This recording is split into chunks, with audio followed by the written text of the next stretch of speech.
Nous recevons aujourd'hui Guillaume de Trogoff, directeur commercial de la société de gestion A+ Finance. Bonjour Guillaume. Bonjour Nicolas.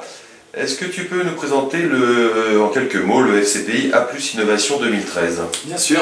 Alors le FCPI A+ Innovation 2013 est le nouveau millésime des gammes que nous lançons au titre de la réduction pour l'ISF. Ce fonds a pour intérêt qu'il optimise l'avantage fiscal dans la mesure où il va être investi à 100% dans des PME éligibles et son sous-jacent va être de financer des PME qui vont être issus soit de centres de recherche, soit d'incubateurs. On s'est réellement posé la question au moment de structurer cette offre au titre de l'ISF, de faire une introspection finalement sur les PME que nous avons en portefeuille à travers tous les millésimes du FCPI que nous gérons depuis 2001. Donc on a fait un travail important pour identifier le point commun entre les PME qui marchent le mieux dans nos portefeuilles.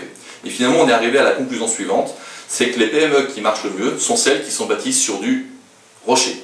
C'est celles qui ont été entourées de manière extrêmement importante lorsqu'elles ont été en cours de création, ou celles qui sont issues de centres de recherche et donc qui ont bénéficié pendant l'époque où elles étaient dans le giron que ce soit du CEA, de l'INRS, de l'INRIA, du CNRS ou autre, qui ont bénéficié de l'expertise de ces centres de recherche.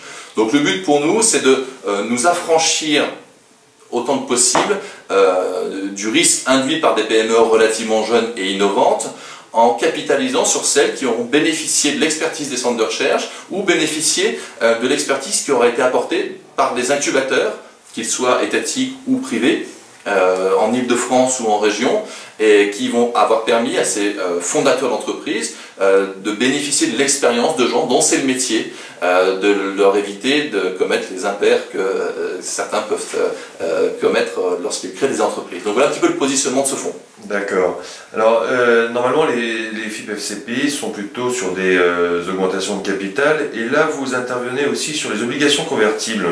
Alors, effectivement, les obligations convertibles sont quelque chose que l'on travaille chez A+ Finance depuis l'origine d'A+ Finance, mais de manière un petit peu plus significative depuis 4 ou 5 ans maintenant.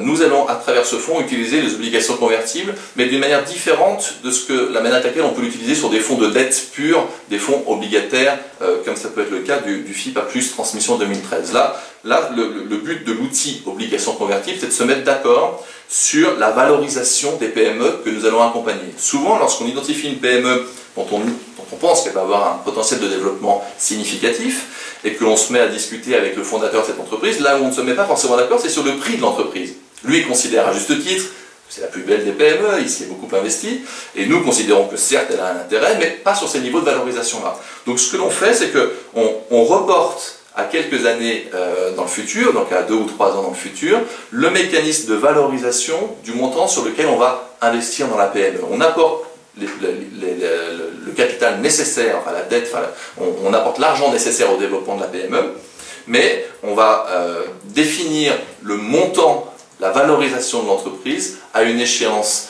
plus lointaine en fonction de l'atteinte ou non du business plan qui nous a été présenté par l'entrepreneur. Donc c'est une manière d'utiliser l'obligation un petit peu différente de celle que l'on fait dans les fonds de dette classique, transmission typiquement, où le but pour nous n'est pas forcément de convertir, alors que là le but va être réellement de convertir cette émission obligataire réalisée par la PME en action, mais sur une valorisation et un prix de l'action qui va varier selon l'atteinte ou non du business plan. Eh bien, nous te remercions, Guillaume. Merci à toi, Nicolas. Merci.